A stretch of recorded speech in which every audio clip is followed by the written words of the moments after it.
Thank you. Thank you. Can you hear me? Not really. Like this. Can you hear me? Okay. Thank you. Thank you so much for your invitation here and for being here with us this evening talking about this very specific topic and complicated issue when it comes to try to understand what happened and what is happening in the Middle East and North African countries in MENA and what is the way forward, because the book is not only about understanding what happened, is also to think about what are the challenges ahead when it comes to democratization in the Middle East and the future.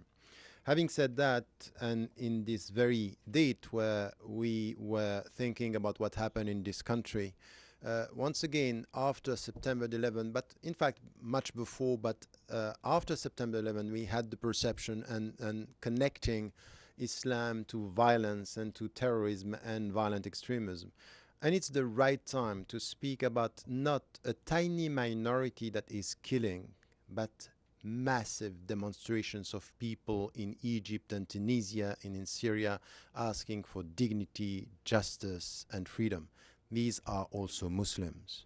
So it's the right answer to talk about millions as a response to a tiny minority of people that are not representing Islam for the great majority of Muslims around the world. So it's also an answer that we have to get from within the Muslim majority countries. Having said that, when I started writing the book, I was trying to get a sense of what was happening. And of course, I started to deal with the facts. Was it true, as it was said, that what happened in Tunisia with the self-immolation of Mohammed Bouazizi, that we didn't know anything about what was happening in Tunisia, in Egypt, and we were got by surprise? And by studying the facts, it's quite clear that this is not the real picture of the whole process. In fact, years before, and in fact, we didn't take seriously what the President Bush was saying in 2003 when he was saying, we want democracy in the Middle East. He said that when he was talking about Iraq, but in fact, he meant it. And we sometimes are not, we didn't really listen to Bush reducing his statements to the perception we had of him, forgetting that he's representing a system, he's representing an administration. And this administration was pushing and is still pushing for many reasons, and not only political reasons, anything which has to do today with democratization in the region. And the bloggers, the cyber dissidents who were pushing and spreading around this feeling that something should change in Egypt and in Tunisia and even in Syria or in Yemen, many of them, these bloggers, were trained much before, and this was known. Google, Freedom House, Albert Einstein Institute, they were training people and financing the training of people who were advocating democracy and liberating the countries. And they were trained by American organizations, European organizations. And if we were to study what happened in Eastern Europe, with the whole process of what was called the European Spring, the Eastern European Spring, we can see that there was behind this a philosophy. No one have heard, and not enough people have heard, about Sergej Popovich, who was the mind that was getting this sense of how do we mobilize the people in order to push for massive demonstrations in the country.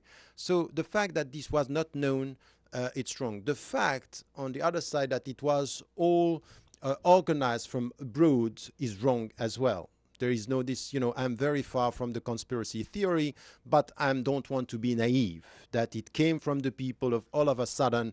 The Western governments were so happy to see the people being democrats in Egypt, while for 3 decades they were supporting the dictators themselves. What they did with Egypt, what they did with Ben Ali, what they did with so many dictators, they were supporting them because it suited at that time their geostrategic interests and their economic interests. So the point for me was to deal with this and to be very cautious with wording. I was not buying from the very beginning this perception, oh, it's the Arab Spring, these are revolutions, I started by saying, let us be cautiously optimistic. Something is happening which is great. And what is great is what I call in the book and in the title, the awakening. And the awakening is the awakening of the Arab mind and the intellectual revolution, with people understanding, yes, it's possible to get rid of dictators. It's possible to change the country. This is irreversible. That cannot be changed. And this is something which is a legacy, as a shift which is very promising for the now and for the future. Now, to speak about revolutions that are achieved and I don't know. I still don't know. So I don't know today if what is happening in Egypt is an unfinished or an unachieved revolution. I don't know what is happening with what is happening in Tunisia, that we can be very, very quick in defining. Revolutions take time. We have to be cautious and try to understand that many dimensions has to be considered.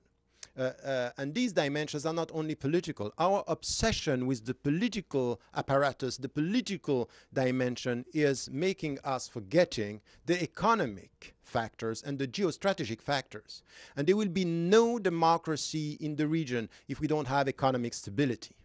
So to open up the countries, to open the markets through democracy is something that we knew and know in Africa. It happened before. So to now to deal with the Arab world as if we were just, oh, we're very happy, these people are for justice, dignity and freedom, and we don't care about which kind of political, economic policy, which kind of new positioning they will get in the global economy. It's something which is very naive, and we have to be very cautious with this.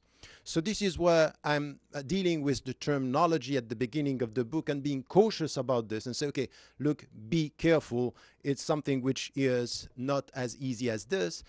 And at the same time saying something happened which is an intellectual revolution. If I have to speak about revolution, I will say it's an intellectual revolution. It's a shift in a mindset that is changing, and we have to come with this and to hope that the new generations are going to start from there with something which is new. This is the beginning of the book, and also saying that, you know, to tell us, for example, that Mubarak or Ben Ali didn't know about what was happening with the youth, it's wrong. Many people were arrested under the Mubarak regime because they were trained in the West, and when they came back, they were arrested. So they knew that something was happening.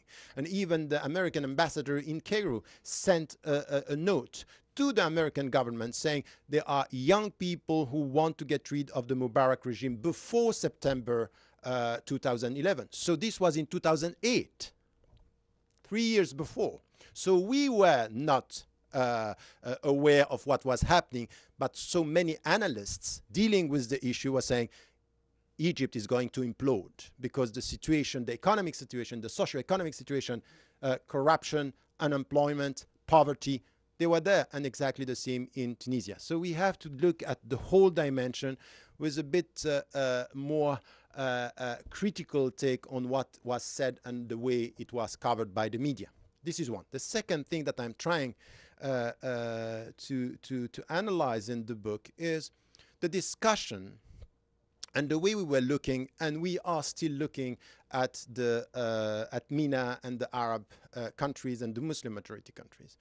And as I was analyzing and trying to get a sense of the debates there is something that we still have now. And what we have now is this discussion about the polarization in the debate. It's as if we reduce everything in the Arab world between the secularists and the Islamists. So that's it. If you want to understand the political landscape there, you have progressive secularists and backward Islamists. So this is it. And I think that it's not only coming from the West. This is the problem. When I visited Tunisia and when I was dealing with people in Algeria or in Egypt, we have this polarization. And the polarization, it's not coming from a perception from abroad, is something which is happening from within, in the Arab world itself. And this is a problem. Why? Because at the end of the day, this polarization is not only misleading, it's making the political debate very superficial.